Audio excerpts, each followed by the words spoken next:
잠은 시댁에 가서 잔 거란 말이지? 그렇다니까. 그 말 책임질 수 있어? 당연하지.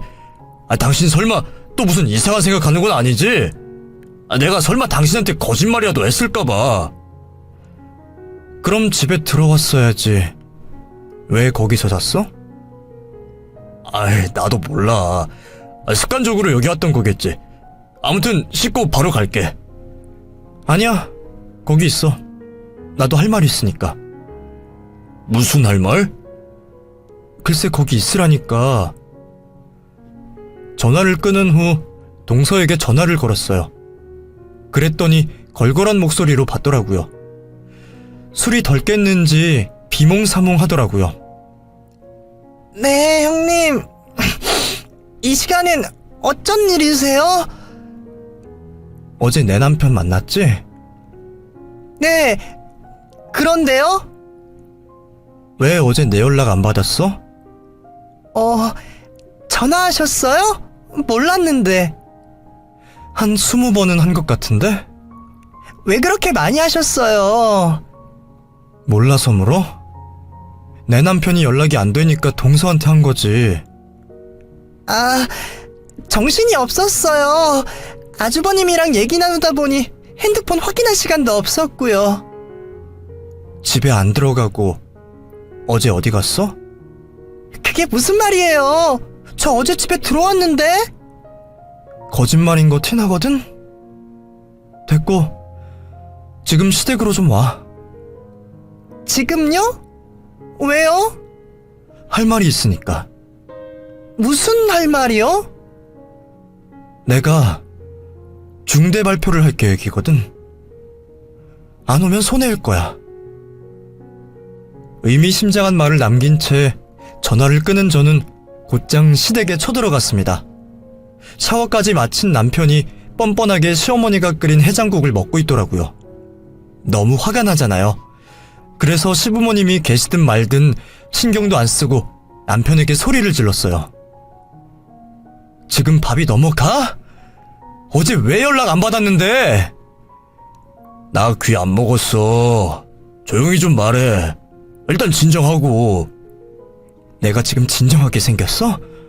어제 동서랑 몇 시까지 술 마셨어? 밤새 같이 있었던 거 다 알아. 일찍 들어왔어. 둘이 마시면 얼마나 마셨겠냐. 적당히 마시다가 들어왔다고. 거짓말 하지 마. 지금 그걸 나더러 믿으라고? 어제 새벽에 동서 집에 갔더니 아무도 없었어. 둘이 어디 있었어? 당장 말해. 그랬더니 옆에서 지켜보던 시어머니가 저에게 버럭 화를 내시더라고요. 술을 마시다 보면 좀 늦을 수도 있지. 너 여태껏 이런 일로 신랑한테 잔소리하고 살았니?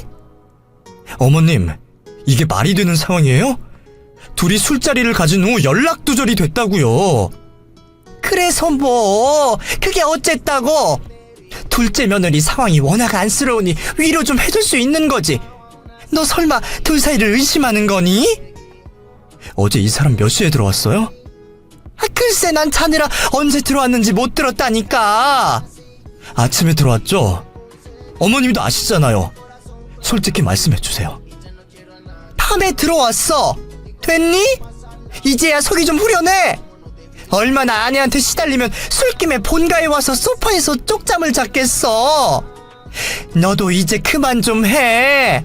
얼마나 쥐잡듯이 남편을 잡았으면 애가 얼굴이 홀쭉해졌겠어. 지금 상황에 별것도 아닌 일 가지고 시댁에서 소리를 질러야겠어? 곧 있으면 동서도 올 거예요. 직접 물어보면 되겠네요. 몇 시에 헤어졌는지. 뭐 삼자대면이라도 하시게? 너 진짜 대단하다. 시어머니는 저의 집착에 감탄하신 듯 고개를 저으셨고 남편은 도둑이 재발저리듯 화를 내기 시작하더라고요. 작작해라. 진짜 짜증나니까. 당신이야말로 거짓말 좀 작작해. 너 그거 의부증이야 이년아. 의부증? 동서랑 밤새 붙어있어 놓고 와이프는 정신병자 만드니 좋아? 내가 어디까지 알고 있다고 생각해? 일단 집에 가서 얘기해. 부모님한테서 헛소리 하지 말고, 씨. 있어봐. 동서 올 거니까. 재수씨는 대체 왜 불렀는데? 할 말이 있으니까. 바로 그때 동서가 시댁 안으로 들어왔어요. 동서는 늘 그랬듯이 순진무구한 얼굴로 시어머니에게 찰싹 붙더라고요. 어머니, 저 왔어요. 왜 멀리서 여기까지 왔어? 형님이 오라고 해서. 시어머니는 온화한 표정으로 둘째 며느리를 바라보시다가 저에게는 도끼 눈을 한 채로 쏘아붙이셨어요. 너는 무슨 이른 아침에 온 가족을 불러 모으고 그래? 자, 다 모이신 것 같으니까 이제 제가 발표를 할게요. 너무 중요한 사안이라 모두를 한 곳에 부를 수밖에 없었어요. 이 점 이해해 주셨으면 좋겠네요. 대체 무슨 중요한 말이길래? 저 이혼하려고요. 뭐? 이혼한다고요. 어머님 아들이 불륜을 저질렀거든요. 불륜이라니, 그게 무슨 소리야? 하도 발뺌하는 것 같길래 제가 증거도 가지고 왔어요. 증거? 그게 무슨 말이야? 저는 주머니에서 결정적인 증거를 꺼냈습니다. 바로 쓰레기 봉투에서 우연히 발견한 동서의 구식 핸드폰이었죠. 아주 오랫동안 그 핸드폰을 쓰다가 얼마 전 새로운 핸드폰으로 바꿨다고 알고 있었는데 그걸 제 손에 넣게 되었고 그 안에는 무궁무진한 증거들이 담겨 있었어요. 동서는 기겁을 하며 소리를 지르더라고요. 그거 내 건데 왜 형님이 갖고 있어요? 분명 버렸는데? 그러게, 동서의 핸드폰이 왜 내 손 안에 있을까? 그리고 내가 여기서 뭘 발견했을지 궁금하지 않아? 엄청 흥미로운 내용들이 많던데. 내놔요, 얼른! 왜? 여기에 공개되어서는 안 될 비밀 같은 게 있나 봐? 저는 동서가 다가오기도 전에 그 핸드폰을 높이 들어 올렸습니다. 그리고 발표를 이어나갔어요. 이 핸드폰은 동서가 예전에 쓰던 거예요. 이걸 입수하고 나서 비밀번호를 여러 번 유추해봤는데 전부 잘못된 비밀번호라고 나오더라고요. 동서의 생일, 도련님의 생일, 둘의 결혼기념일, 전부 아니었어요. 그런데 혹시나 하는 마음에 누군가의 생일을 눌렀더니 핸드폰이 열렸습니다. 바로 제 남편의 생일이었어요. 왜 동서의 핸드폰 비밀번호가 제 남편의 생일이었을까요? 그것만으로도 충분히 둘의 관계를 짐작할 수 있지 않을까요? 동서는 침까지 튀기며 적극적으로 항변을 하더라고요. 그건 제가 주기적으로 비밀번호를 바꾸는데 하도 바꿀 게 없어서 아주버님 번호로 바꾼 거예요. 별 의미 없어요. 요즘 누가 비밀번호에 의미를 두나요? 안 그래요? 오히려 유추할 수 없는 비밀번호로 설정해야 안전하니까 그렇게 한 거예요. 그래? 뭐 일단 그건 그렇다 쳐. 이 안의 내용은 어떻게 설명할 건데? 내가 여기서 얼마나 많은 사진과 동영상을 본 줄 알아? 그리고 둘의 대화 내용까지. 아주 세계의 커플이던데? 둘이 포옹하고 있는 사진, 뽀뽀하고 있는 사진, 심지어 해서는 안 될 짓거리까지 해놓고 나를 농락한 대화 내용까지 아주 생생하게 담겨있던데? 꼴에 핸드폰 버리기 전에 죄다 삭제한 노력까지 했던데 이걸 어쩌나? 클라우드 비밀번호까지 내 남편 생일인 바람에 덕분에 자동으로 저장되어 있는 증거까지 내가 보고 말았네. 형님, 무슨 소리를 하시는 거예요? 사진은 또 뭐고 동영상은 뭔데요? 저는 도통 무슨 말씀을 하시는지 잘 모르겠네요. 왜? 직접 보여줄까? 두 눈으로 확인하고 싶으면 그렇게 해줄게. 그랬더니 남편이 갑자기 돌변해서 제 손에 있는 핸드폰을 낚아채더니 바닥에 내동댕이 쳤고 미친 사람처럼 주먹으로 내리치더라고요. 결국 핸드폰은 형체를 알 수 없을 정도로 망가지고 말았어요. 아마 남편이 원한 건 증거 소멸이었겠죠. 남편은 핸드폰을 망가뜨리더니 그제야 당당하게 굴더라고요. 이러니까 내가 당신이랑 살기 싫은 거야. 나랑 재수씨랑 그렇고 그런 사이라고. 웃기고 있네. 소설 좀 작작 써라. 하늘에서 보고 있을 내 동생한테 미안하지도 않냐? 의외네. 바로 무릎 꿇을 줄 알았는데 뻔뻔하게 나오겠다 이거야? 이딴 말 같지도 않은 걸 증거라고 들이밀면 뭐 내가 싹싹 빌기라도 할 줄 알았어? 까짓거 이혼해. 나도 이제 더 이상 당신 같은 여자랑 못 살겠으니까 이혼해. 그래, 이혼하자고. 내가 소송할 거니까 위자료나 준비해. 위자료? 뭐 변호사라도 고용하시게? 핸드폰 망가뜨리면 뭐 증거가 사라지는 줄 알아? 요즘에는 기술이 발달해서 전송 기능이라는 게 있어. 다 내 핸드폰으로 옮겨놨지. 저는 다른 주머니에서 제 핸드폰을 꺼내 둘이 사랑을 속삭이는 동영상을 시부모님 앞에서 직접 재생해드렸습니다. 가족 모두가 합주기가 된 채 조용해지더라고요. 눈앞에 펼쳐지는 생생한 증거에 모두가 할 말을 잃은 것 같았어요. 동서는 끝까지 발뺌을 하더라고요. 이거는 조작이에요. 요즘 영상 조작 많이 하잖아요. 내가 그딴 짓을 왜 하니? 그럼 다른 영상도 틀어볼까? 만약 조작이면 내가 스스로 경찰서 갈게. 됐지? 그러지 마세요. 형님, 틀지 마세요.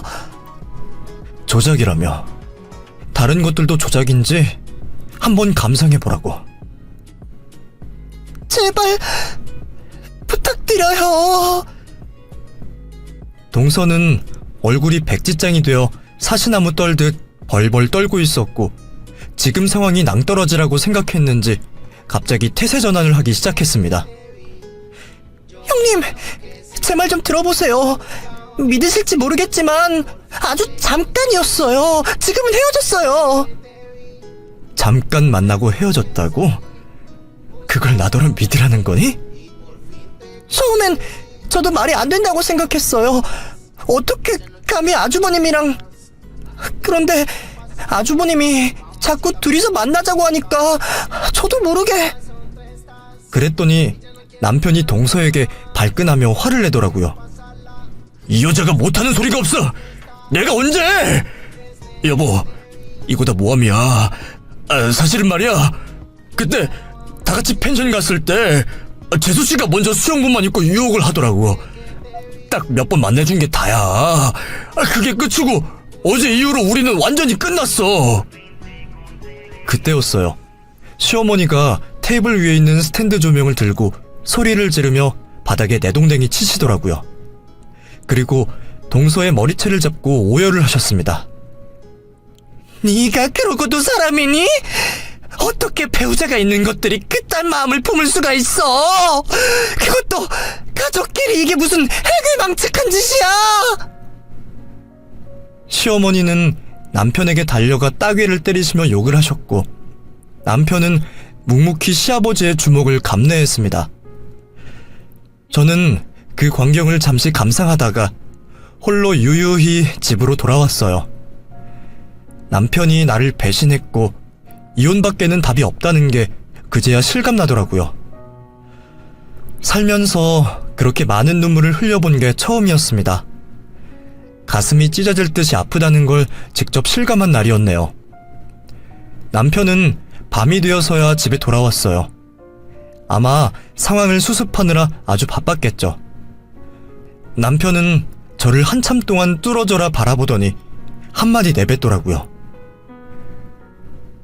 진짜 미안해. 나더러 의부증이라며 작작 좀 하라며. 이제는 내가 네 인생에서 빠져줄게. 잘 살아. 변명인 거 알지만 진짜 충동적인 감정이었고 잠깐이었어. 당신도 알잖아. 재수씨가 워낙 끼부리는 스타일인 거. 착각하게 만들길래 몇 번 받아준 것뿐이고, 그러다가 실수를 좀 했던 건데 그야말로 감정 없는 행동이었어. 그런 말을 왜 나한테 하는 건데? 실수한 거니까 용서해달라고. 당신이야말로 도련님한테 죄책감 안 들었어? 그러다가 벌 받을 거라는 생각 안 들었냐고. 그래, 동생 사고 이후로 정신이 번쩍 들더라. 그래서 내가 먼저 헤어지자고 했어. 그런데 자꾸 울면서 전화를 해대니까 나도 마음이 약해져서 몇 번 받아줄 수밖에 없었어. 동생한테는 두고두고 용서를 빌어야지. 비록 몰랐겠지만. 아니, 도련님은 알고 있었어. 사고 나기 몇 달 전에 나한테 단둘이 만나자고 하더라. 할 말이 있다고 둘이서만 만나자고 하는데 그게 어떤 얘기였겠어.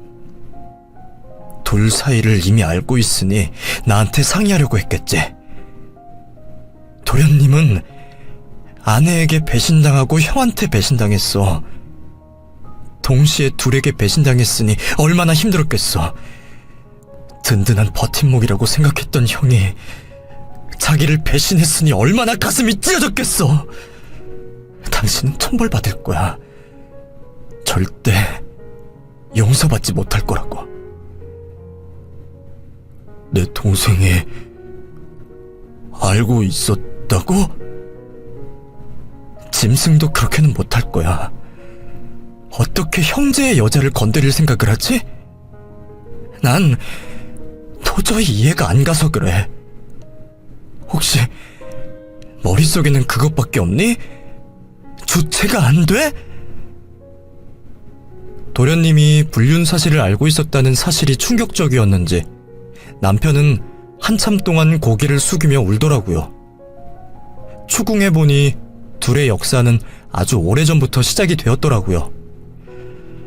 도련님이 결혼을 하고 난 후 얼마 지나지 않아 부부 동반 여행을 가게 되었는데 그때부터 그 관계가 시작되었다고 하네요. 증거를 들이밀며 추궁하니 그제야 시인을 하더라고요. 다른 건 몰라도 여태껏 저를 집착하는 여자로 무시하며 그 관계를 발전시켰다는 게 너무 화가 나더라고요. 어쩐지 도련님이 솔로였을 땐 만남을 갖지 않다가 도련님이 결혼을 하고 나서 과하게 부부 동반 모임을 많이 했던 게 이상하긴 했어요. 의심병 말기인 아내를 농락하며 아주 스릴 있는 사랑을 이어나갔더라고요. 둘이 있을 땐 자기야라고 하고 넷이 있을 땐 아주버님 재수씨라고 부르면서 말이죠. 남편은 저에게 각서를 내밀었어요. 앞으로 동서를 만나지 않겠다는 내용을 써놓고 지장까지 찍었더라고요. 마지막으로 발악을 하고 싶은지 제 앞에서 무릎을 꿇었습니다. 시키는 대로 다 할게. 죽으라면 죽는 신용도 할게. 아무리 생각해도 나 당신이랑 못 헤어지겠어. 잘못 저질러 놓고 이제 와서 용서 비는 거 부질없는 거 잘 아는데 마지막 희망이 있다면 붙잡고 싶어서 그래. 냉정하게 말해서 이제는 그 여자랑 남이잖아. 더 이상 가족도 아니고 볼 일도 없어. 평생 죄인처럼 당신 말만 들으며 살게. 당장 용서해달라는 게 아니라 이혼 준비를 잠시 멈추자는 얘기야. 우리 서로 생각할 시간을 좀 충분히 가져야 하지 않겠어? 아니, 나는 더 이상 생각할 것도 없는데. 인간 같지도 않은 놈이랑 이제 더 이상 못 살겠으니까 정리해. 그리고 헛된 희망 품지 마. 너라면 네 가족이랑 바람 피운 사람을 용서해 주겠니? 내가 가진 증거 네 지인들한테 뿌려버리기 전에 당장 짐 싸서 나가. 그리고 앞으로 나한테 할 말은 변호사를 통해서 해줄래? 마주보기도 끔찍하거든. 제가 잘못한 게 없는데도 남편의 불륜 사연을 입 밖으로 꺼내기가 수치스럽더라고요. 변호사님이 그러는데 그런 식으로 불륜을 저지르는 가족들이 꽤 많다는 거예요. 정말 기가 막혔습니다. 이혼을 하면서 정말로 사람이라는 존재를 믿지 못하게 되었던 것 같아요. 그리고 영원한 사랑 같은 건 없구나, 사랑 따윈 존재하지 않는구나 하는 부정적인 생각이 들면서 울적해지더라고요.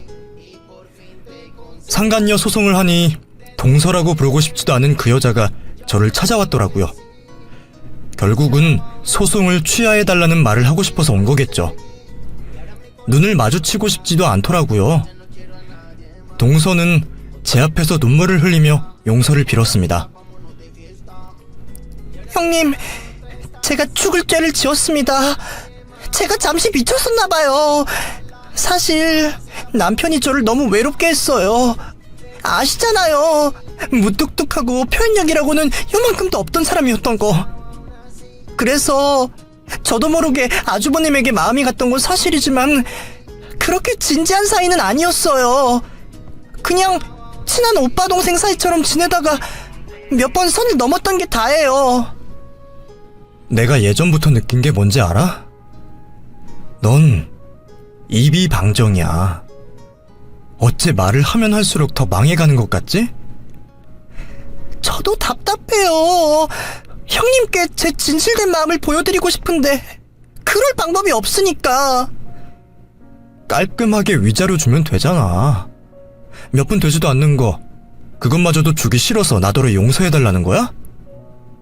형님한테는 몇 푼 되지도 않는 금액이겠지만 저한테는 마련하기 힘든 금액이라서요. 사실 요즘 자금난을 겪고 있어요. 안 그래도 시부모님께 빌린 돈이 있는데 그거 갚지 않으면 고소하겠다고 하셔서 그거 수습하느라 너무 힘들거든요. 친정 식구들 형편도 어려워서 원래 가지고 있던 돈도 다 써버리고 상황이 많이 안 좋아요. 그러게 돈도 없는데 왜 남의 남자를 탐냈어? 혹시 남의 남자는 전부 건드려보는 그런 스타일이야? 절대 아니에요. 아주버님이랑 그렇게 된 건 정말 우연히 일어난 실수 같은 거예요. 그래, 그럴 수 있다고 쳐. 남의 남자가 더 잘나 보였을 수도 있지. 하지만 네 남편이 떠난 지 얼마 되지도 않은 시점에 둘이 그 짓거리 한 건 도저히 이해가 안 돼. 사람이라면 그때 멈췄어야지. 어떻게 둘 중에 한 명이라도 제대로 생각이 박혀있는 사람이 없을 수가 있어? 하긴 끼리끼리 만났으니 그딴 짓을 하고 다녔겠지. 나는 앞으로도 쭉 둘을 용서하지 않을 생각이야. 둘 중에 한 명이 새로운 사람을 만나서 결혼하잖아? 나는 그 결혼식에 가서 시위를 할 거야. 가족끼리 붙어먹은 파렴치한 연이라고 글씨 크게 써서 외칠 거야. 그리고 식전 영상으로 둘의 불륜 영상을 틀어달라고 할 거야. 어때? 이제야 좀 실감이 나? 나를 이렇게 불행하게 만들어 놓고 너는 행복하게 살 수 있을 거라 생각해? 착각하지 마. 내가 불행하면 너는 몇십 배로 불행할 거야. 너는 멍청해서 잘 모르겠지만 나는 너를 불행하게 할 수 있는 방법을 아주 잘 알고 있거든. 상간녀는 아주 사색이 되어 벌벌 떨더라고요. 그러게 감당하지도 못할 짓을 왜 저질렀을까요?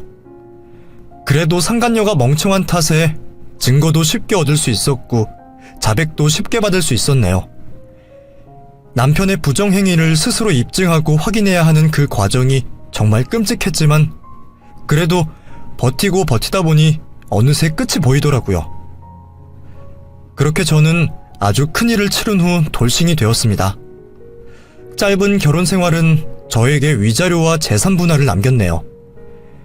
저의 폭로로 시댁은 완전히 풍비박산이 나고 말았죠.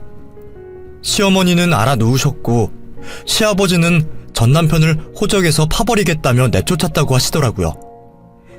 저희 친정에서는 저더러 그나마 아이가 없었기 때문에 다행이라며 저를 많이 위로해 주셨어요.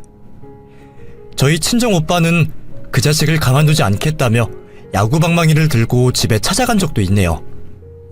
그래도 피는 물보다 진하다고 하더니 친정 식구들 덕에 힘을 많이 낼 수 있었어요.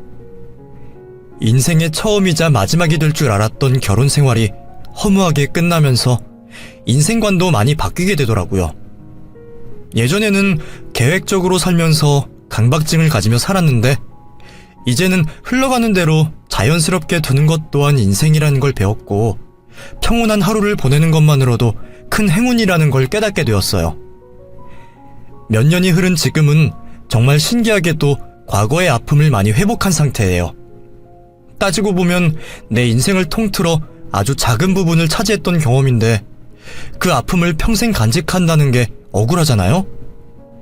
새롭고 신나고 행복한 일들로 하루하루를 채우다 보니 과거의 아픔을 점점 잊게 되었던 것 같아요. 물이 탁하면 깨끗한 물을 계속 넣어주라고 하잖아요. 제 인생도 깨끗한 물을 끊임없이 넣고 있는 중입니다. 어느새 탁했던 제 인생이 점점 맑아지는 것 같은 기분이에요. 하고 싶은 일을 하고 있고 곁에 있는 소중한 가족이 건강한 것만으로도 감사하려고 해요. 비록 결혼은 한번 실패했지만 그 실패를 디딤돌 삼아서 앞으로는 더 좋은 인연을 만날 수도 있지 않을까요? 예전에는 새로운 인연을 철저히 막았는데 이제는 그러지 않으려고요. 과거의 이상한 경험으로 인해 사람을 배척할 필요는 없겠더라고요. 어쨌든 인생은 뿌린 대로 거둔다는 말이 맞는 것 같아요. 저는 10년 후에 저에게 떳떳하기 위해 오늘도 양심적으로 살아보려고 합니다. 저의 사연을 교훈 삼아 여러분들도 선한 마음으로 살아가시길 바랄게요. 마지막으로 잘못을 저질렀던 두 인간에게 언제나 불행이 함께하기를 바라봅니다. 제 사연 읽어주셔서 감사드립니다. 오랜만에 자물쇠로 잠가놓았던 판도라의 상자를 펼쳐본 느낌이에요. 그 누구에게도 말하지 못한 저의 이혼 스토리를 들어주신 여러분들 모두에게 감사하다는 인사를 전하면서